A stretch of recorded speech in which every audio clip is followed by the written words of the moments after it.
En el Valle del Cauca se vive una transformación evidente.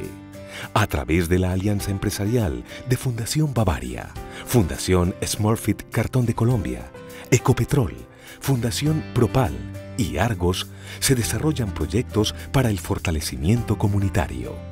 El desarrollo de la alianza empresarial ha servido en la comunidad porque nos ha traído una serie de progreso, una serie de proyectos productivos que ha encaminado el desarrollo en las comunidades, en las familias que son residentes dentro de la comuna. Generación de ingresos. Más de 78 familias beneficiadas con el acompañamiento de 8 microempresas, 7 nuevos desarrollos empresariales, 120 personas capacitadas para el empleo y 30 beneficiados con el desarrollo de un proyecto conjunto con el BID, han permitido generar y mejorar ingresos de los habitantes de Yumbo.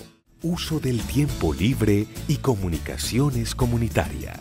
Salidas pedagógicas, integraciones familiares, desarrollo de talleres y vinculación al programa de uso del tiempo libre han permitido que 180 niños encuentren otras maneras de sano esparcimiento.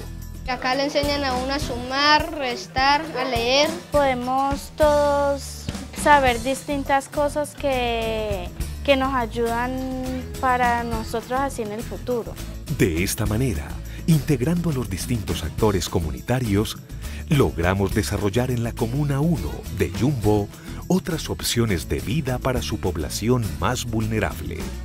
Nuestra estrategia de sostenibilidad está comprometida con el desarrollo comunitario. Argos, luz verde para la inclusión social.